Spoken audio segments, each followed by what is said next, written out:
Assalamualaikum warahmatullahi wabarakatuh. Perkenalkan, nama saya Eka Ramdhani. Saya berasal dari Tobuali, Bangka Selatan, dan kuliah di Universitas Bangka Belitung, yaitu UBB, dan mengambil jurusan hukum, prodi hukum. Pada kesempatan kali ini saya mau menjelaskan tentang apakah yang dimaksud dengan belligerent dan apakah OPM termasuk belligerent.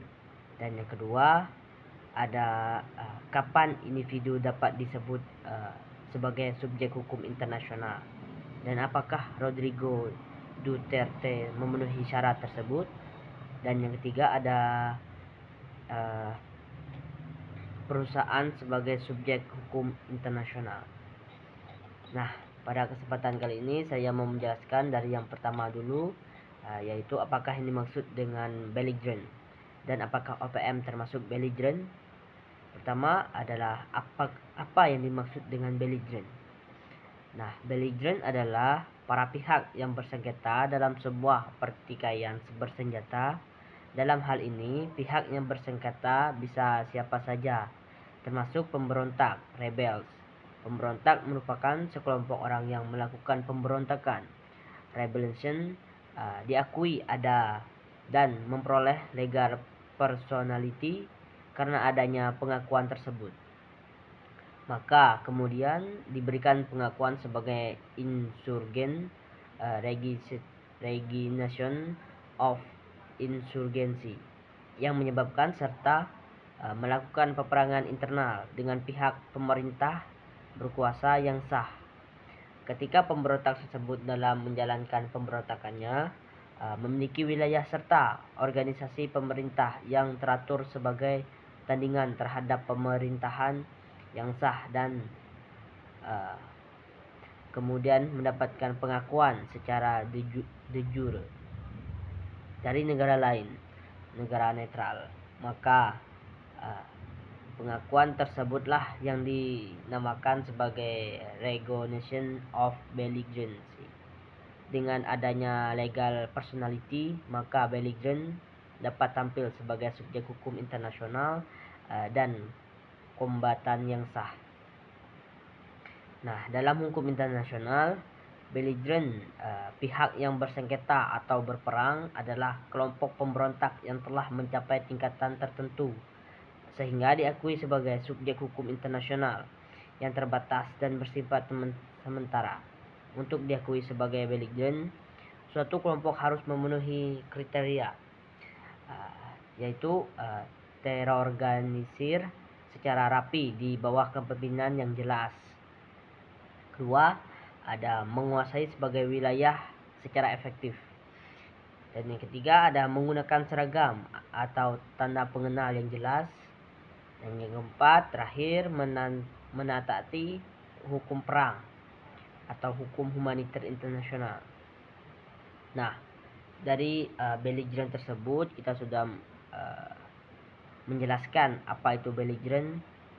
Nah, kalau dari segi OPM, apakah OPM termasuk belligerent?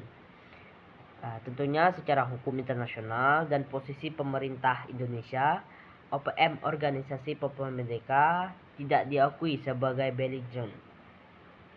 Pemerintah Indonesia mengklarifikasikan OPM sebagai kelompok kriminal bersenjata atau yang bisa disebut KKB, atau kelompok separatis teroris KST. OPM tidak memenuhi syarat penguasaan wilayah yang stabil dan pengakuan internasional yang luas untuk menyandang status belligerent. Mereka lebih dipandang sebagai instrumen pemberontak internal yang tunduk pada hukum nasional Indonesia. Nah, yang kedua, kapan individu dapat disebut sebagai subjek hukum internasional dan apakah Rodrigo Duterte memenuhi syarat tersebut? Nah, kapan individu dapat disebut sebagai subjek hukum internasional? Kapan individu disebut sebagai subjek hukum internasional? Ketika memiliki kapasitas hukum, hak dan kewajiban yang diakui secara langsung oleh perjanjian hukum dan lembaga internasional. terutama dalam hal hak asasi manusia dan tanggung jawab pidana. Pengakuan ini berkembang pesat pasca Perang Dunia Kedua, terutama melalui pengadilan Nuremberg atau Tokyo dan dokumen HAM internasional. Ada beberapa kondisi di mana individu dapat dianggap sebagai subjek hukum internasional. Pertama, ada tanggung jawab pidana langsung. Seperti individu dapat dituntut secara langsung di pengadilan seperti internasional, seperti ICC International Criminal Court atas kejahatan internasional berat, yaitu genosida, kejahatan perang, dan kejahatan terhadap kemanusiaan tanpa perlu perantara negara. Dan yang kedua, ada perlindungan hak asasi manusia, yaitu HAM, di mana individu memiliki hak untuk mengajukan petisi atau tuntutan ke lembaga internasional jika hak asasi mereka dilanggar oleh negara, seperti melalui Komite HAM PBB atau Pengadilan Eropa untuk HAM. Ketiga, ada perjanjian internasional spesifik, yaitu individu mendapatkan hak tertentu yang diatur langsung dalam perjanjian internasional. Contohnya dalam hukum perburuan internasional, ILO, atau perjanjian investasi yang memberikan hak bagi investor asing untuk menggugat negara, meskipun status tersebut masih terbatas, tidak penuh seperti negara. Individu kini diakui sebagai subjek hukum internasional yang aktif karena memiliki hak-hak hukum internasional dan tanggung jawab seperti secara pribadi. Nah, individu menjadi subjek hukum internasional ketika mereka memiliki hak dan kewajiban yang langsung diberikan oleh hukum internasional tanpa melalui perantara negara. Ini biasanya terjadi dalam konteks tanggung jawab pidana internasional, dikarenakan individu dapat diadili di Mahkamah Pidana Internasional atau yang bisa disebut ICC atas kejahatan berat, genosida, kejahatan perang, kejahatan kemanusiaan, hak asasi manusia. Individu memiliki hak untuk mengajukan petisi ke lembaga HAM internasional. Nah, apakah Rodrigo Duterte memenuhi syarat tersebut? Ya, dalam konteks pertanggungjawaban pidana, ya.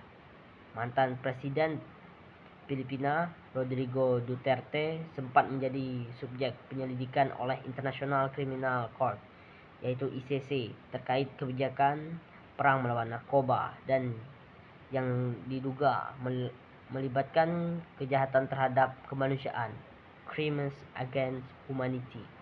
Dalam kapasitas ini, ia diperlukan sebagai individu yang harus bertanggung jawab serta pribadi di mata hukum internasional, terlepas dari jabatan yang sebagai kepala negara. Ketiga, terakhir, ada perusahaan sebagai subjek hukum internasional. Bagaimana perusahaan bisa menjadi subjek hukum internasional? Jadi gini, subjek hukum internasional adalah entitas yang memiliki kapasitas hukum untuk memiliki hak, memikul kewajiban, serta mengajukan klaim di tingkat internasional. Subjek hukum utama hak, memiliki kewajiban, serta mengajukan klaim di tingkat internasional. Subjek utamanya adalah negara, sementara entitas lain meliputi organisasi internasional, individu, Palang Merah Internasional, ICRC, Tahta Suci Vatikan, dan kelompok pemberontak. Nah, ada beberapa rincian subjek hukum internasional, yaitu seperti negara